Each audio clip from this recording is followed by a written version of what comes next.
vai falar de compulsão alimentar.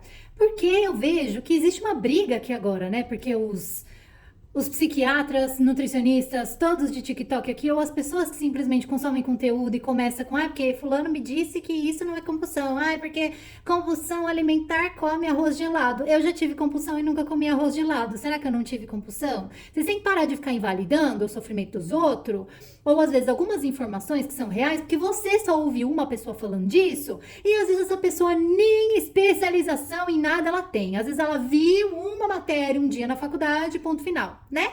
Então, vamos lá. Vamos aqui com bases, porque para começar já vou até me apresentar para validar tudo isso aqui, porque às vezes é isso que vocês querem, então nem isso, né? Mas eu tenho aprimoramento em transtornos alimentares pelo Instituto de Psiquiatria do Hospital das Clínicas e eu tive transtorno alimentar e estou em remissão há 20 anos, tá? Boa tarde. Então, vamos vir aqui com algumas definições. Por que eu resolvi trazer esse conteúdo? Eu me deparei ontem com um vídeo de uma nutricionista, se eu não me engano. Ela estava contando do episódio de compulsão dela e ela estava falando de como é que é e tal. E assim, quem conhece, é igual o filme Constantine, tá? Uma vez que você já passou para outro lado, você sente de longe, eu já falei isso 1 milhão de vezes e eu vou falar de novo. Você sente o cheiro de transtorno alimentar de longe. Então, dava para sentir o nível de incômodo que ela estava em fazer aquele vídeo, né? E assim, eu entendo o lado dela, porque a gente como nutricionista, às vezes a gente se coloca nessa coisa de ser perfeito, de que eu não posso falhar, de que, que vão pensar de mim, né? Eu não consigo cuidar de mim, como eu vou cuidar de outro, sei lá, né? Também posso estar falando de mim aqui, mas realmente essas coisas já passaram pela minha cabeça lá quando eu tava no começo, quando eu estava em tratamento do meu transtorno alimentar. Se bem que eu usei isso que eu falei assim, ninguém vai entender tanto quanto eu, se eu estou nesta condição, se eu aprender a sair, eu tenho uma bagagem do caramba pra poder falar, eu senti isso, óbvio que também, né, vou ter lá minhas experiências, mas o que é que eu acho que é muito válido e eu acho interessante? Porque, às vezes, quando a gente só fica na teoria, é uma coisa, você sentir o que o outro sente e entender o tamanho da angústia, acho que é interessante também, né? Porque você vai ver que assim, eu sei o que é você ouvir, que, mas é só você não comer, mas é só você não se controlar. Aliás, é só você se controlar, mas é só você evitar, é só comer um pouquinho. Cara, quando você tá com transtorno ativo, parece que ele toma conta de você. E aí aqui tá, o que vai caracterizar uma compulsão alimentar ou não? Não é bem a quantidade, não o que faz a diferença realmente é a sensação de perda de controle. É aquela coisa do eu não consigo parar. E é desesperador, é aquilo assim, é muito maior do que você.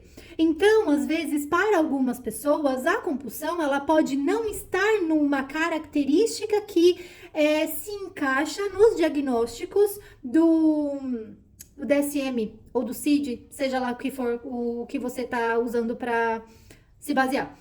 Mas ela pode não estar naquela quantidade, mas a sensação e o como isso acontece tá caminhando para falar assim, é só dar um pouco mais de tempo que vai fechar esse critério de diagnóstico, entende? Então aí o que acontece?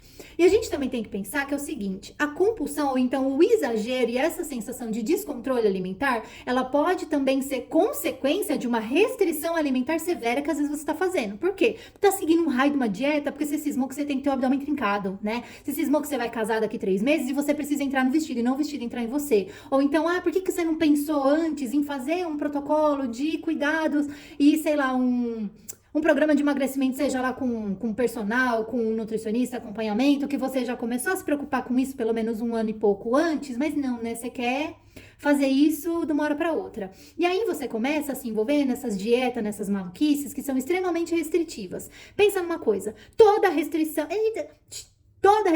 gera uma compulsão. É como se você estivesse puxando um elástico e assim, o tamanho do que você restringe, o tamanho da intensidade da sensação de privação que você tem em relação àquele alimento vai ser inverso na hora que você começar a comer. Então, nossa, estou, sei lá, tantos dias sem açúcar, sem pão, sem isso, sem aquilo. Você acha que vai acontecer o que com você quando você começar a comer, meu amor? O que você acha que vai começar a acontecer? Né? Então, assim, quer dizer que eu nunca posso Dá, mas tem que ser um acompanhamento muito pontual, você tem que estar bem, você tem que estar com a cabeça no lugar, você não pode estar com o transtorno ativo. E às vezes você se envolver nessas porcarias desses desafios que não faz sentido nenhum, né? Porque eu não sei o que vocês ganham com isso, que vocês gostam tanto de um desafio sem açúcar, desafio sem isso, desafio sem aquilo. Vocês ficam se desafiando e depois não conseguem manter aquilo. E aí volta com um efeito rebote horroroso, né?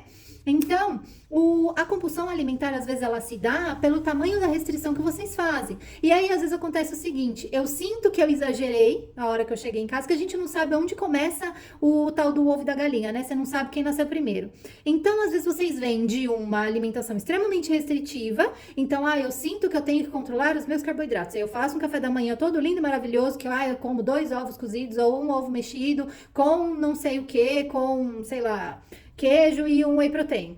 Aí depois na manhã eu não como nada, aí eu almoço sem carboidrato, só um grelhado, uma saladona e tal, e não tem carboidrato nenhum. Aí chega 4 horas da tarde, vocês estão arrancando a calcinha pela cabeça de vontade de comer doce. Aí você fala assim, nossa, todo dia de tarde me dá uma vontade tão grande, ai, a minha ansiedade. Não é ansiedade, é fome isso aí, né?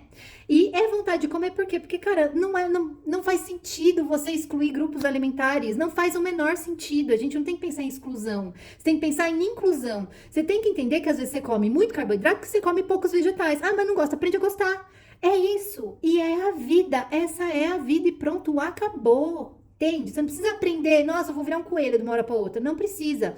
Mas, às vezes, é introduzindo mais, trazendo mais o grupo dos vegetais para sua vida em algumas receitas e em algumas formas de preparo. Às vezes, suco, enfim, né? Já é papo para outro vídeo. E aí, você consegue, ai, nossa, eu vou passar ilesa, eu vou tomar meu whey protein porque é doce, vai dar uma segurada nesse meu doce e tal. Só que a hora que você chega em casa, você vai lá, não, eu vou comer só um pouquinho, só um pedacinho. E aí, você não consegue comer só um pedacinho, e aí é onde você sente essa falta de controle. Porque você sente, não, eu vou comer só um pedacinho de bolo. Ai, não, come até de pé, né? Então, assim, de onde vem a compulsão alimentar? Vem de você não dar refeições dignas para você. Tamanhos de fatia de comida dignos que você realmente merece. É como se você comesse achando que você tá comendo errado e comendo com culpa, comendo com arrependimento, comendo parece que você tá cometendo um crime e não está, tá na sua cabeça. Então, no fundo, essa coisa da compulsão e esse pensamento 8 e 80, né? O transtorno alimentar, ele começa muito com pessoas que têm pensamentos perfeccionistas. Sabe? Vem daí, né? A pessoa que é muito direitinha, muito certinha e tal. Então, o que acontece? O TCA, no caso que a gente chama, né, de transtorno da compulsão alimentar, ele tem são muitas coisas que estão envolvidas, sabe? Às vezes só de você começar a melhorar o espaçamento entre as refeições, colocar alimentos que vão te deixar feliz ali, com quantidade suficiente, não tendo que fazer aquelas restrições severas, sabe? Aí você vai falar assim pra mim, mas eu tenho obesidade e eu tenho que fazer déficit calórico porque eu preciso emagrecer. Então, mas quando você tem um transtorno alimentar, o emagrecimento, ele precisa ser deixado para segundo plano, porque enquanto você ficar tentando controlar a tua alimentação, ficar fazendo, conta caloria, conta isso e conta aquilo, você vai ter compulsões cada vez maiores. Quando você para de se restringir, se proibir, você acha que... Mas isso é acompanhado, né? Você acha que você vai começar e a vida vai ser um Deus me acuda, né? Eu vou descer o Zeca Pagodinho, deixa a vida me levar e vou comer quantidades cada vez maiores e eu vou engordar cada vez mais. Não necessariamente. Esse vídeo já ficou longo demais. Então, eu vou cortar aqui e quem tiver interesse, se você chegou até o final desse vídeo, me fala se você quer realmente saber um pouco mais sobre os transtornos alimentares, que eu vou trazer mais aqui nesse perfil. Eu vou focar muito mais nisso. Por quê? Porque vai ter um boom de transtorno alimentar aí depois de Monjaro e afins, com o mau uso, que vocês vão voltar aqui e vai falar, realmente, você previu o futuro. Pois é, previ mesmo. Então, deixa pra mim se você gostou desse vídeo, espero que ele tenha te ajudado. Um beijo, até